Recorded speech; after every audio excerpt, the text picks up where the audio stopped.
사람들은 기적에 그렇게 속절없이 무너질까?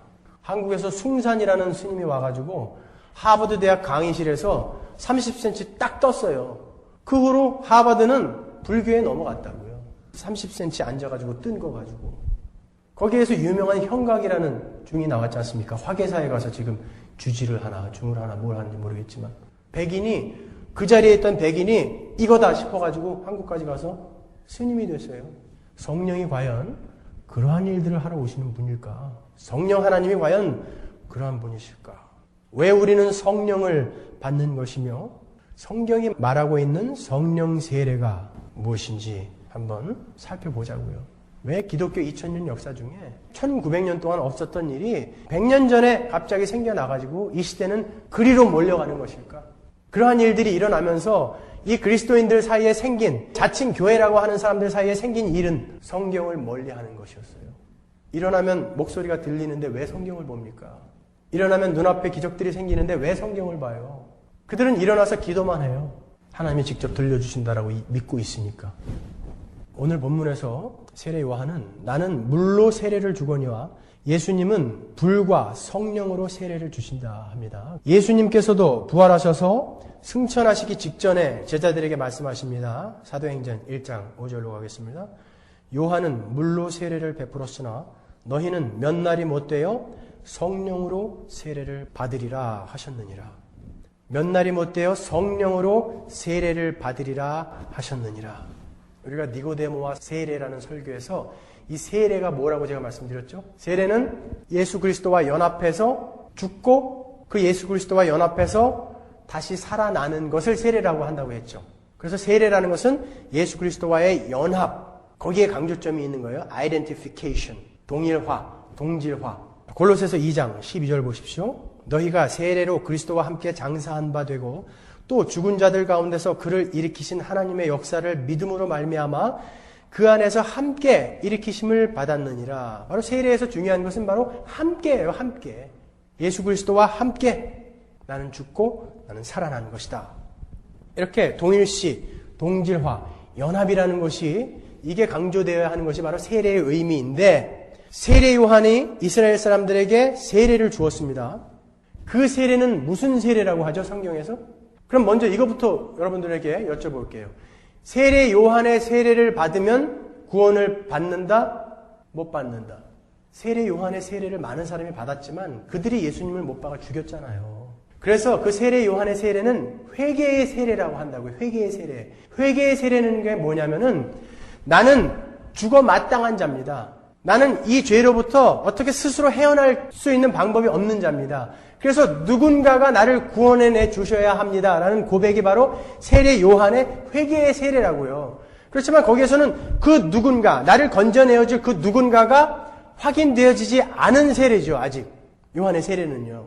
그게 요한의 세례인데 예수님이 공생애를 시작하시면서 그 요한의 세례를 받으신다고요. 예수님이 공생애를 시작하시면서 그 회개의 세례를 받으신다고요. 예수님이 무슨 죄가 있다고 그 회개의 세례를 받으시냐 말이죠. 세례라는 건 뭐라고 그랬죠? identification, 동질화, 동일시라고 그랬죠? 연합. 예수님은 지금 뭘 이야기하시는 거냐 하면 내가 바로 하나님인 내가 바로 이 땅에 내려와서 죽어야 할 너희들과 지금 연합되었다. 동질화되었다. 나는 지금 그 상황으로 이렇게 내려왔다라는 것을 예수님께서 직접 지금 인정하시는 장면이 세례 요한의 세례를 받으시는 거예요. 예수님은 하나님이시지만 이 땅에 내려오셔서 하나님의 신성을 한 번도 발휘하지 않으셨다고요. 왜? 우리 인류의 대표로 서셔야 되기 때문에 인류의 모습을 입고 오셔야만 한다고요. 예수님은 마지막 아담이시잖아요. 그러니까 첫 번째 아담이 온 그 모습 그대로 오셔야 되는 거예요. 첫 번째 아담이 무죄한 상태로 태어났듯이 예수님은 동정녀 마리아에게서 나셔야 되는 거예요. 왜요?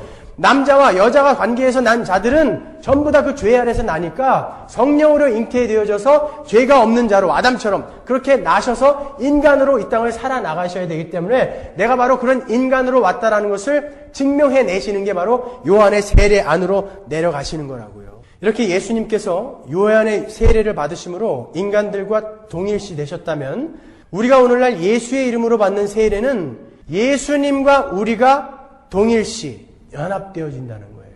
사도행전 2장 37절 한번 볼게요.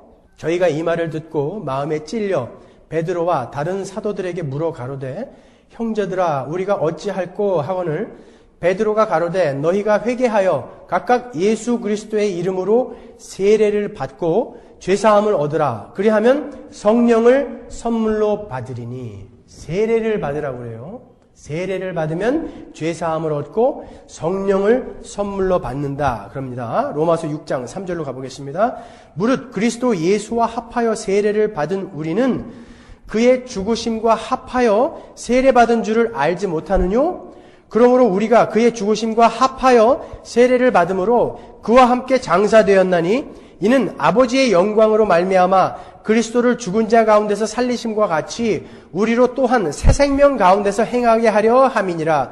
만일 우리가 그의 죽으심을 본받아 연합한 자가 되었으면 또한 그의 부활을 본받아 연합한 자가 되리라. 우리가 알거니와 우리 옛사람이 예수와 함께 십자가에 못 박힌 것은 죄의 몸이 멸하여 다시는 우리가 죄에게 종노릇하지 아니하려 함이니 이는 죽은 자가 죄에서 벗어나 의롭다 하심을 얻었음이니라. 만일 우리가 그리스도와 함께 죽었으면 또한 그와 함께 살 줄을 믿노니. 이게 세례란 말이에요. 우리가 받을 성령 세례, 예수님이 말씀하신 불과 성령으로 받을 세례라는 게 바로 이 이야기란 말이죠.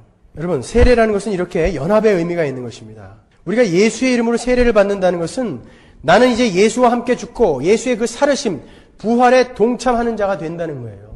그럼 우리가 받는 세례는 불과 성령 세례고 그 불과 성령 세례는 로마서 6장의 이런 의미인데 요한의 세례는 왜 물로 주었는가? 이 요한의 세례는 예수 그리스도의 그 세례를 상징하는 거였거든요. 그러니까 연관성이 있단 말이에요. 베드로전서 3장 20절 보십시오. 그들은 전에 노아의 날 방주 예비할 동안 하나님이 오래 참고 기다리실 때에 순종치 아니하던 자들이라. 방주에서 물로 말미암아 구원을 얻은 자가 몇 명뿐이니 겨우 8명이라. 물은 예수 그리스도의 부활하심으로 말미암아 이제 너희를 구원하는 표니 곧 세례라. 물은 곧 세례라. 그래요. 육체의 더러운 것을 제하여 버림이 아니요 오직 선한 양심이 하나님을 향하여 찾아가는 것이라. 잘 들어보세요. 노아의 방주는 뭘 상징한다고 그랬죠? 수요 성경 공부 때 했죠. 예수님을 상징한다고 그랬잖아요. 노아의 방주는. 왜냐하면 물은 저주를 상징하거든요. 그래서 그 저주의 물을 방주가 대신 맞아주는 거예요. 그리고 죽어야 할 생명이 아닌 것들은 그 물에 다 익사해서 죽어버리잖아요. 이 물은 그렇게 다 죽여버리는 것인데 방주는 그 물 때문에 뜬다고요. 방주는 오히려 물 때문에 뜬다고요.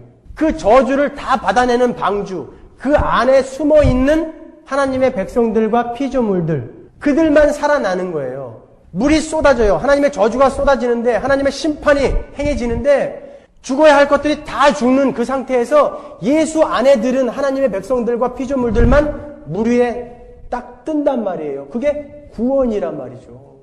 예수 안에 속해서 우리는 구원을 받는다라는 의미가 그런 의미란 말이에요.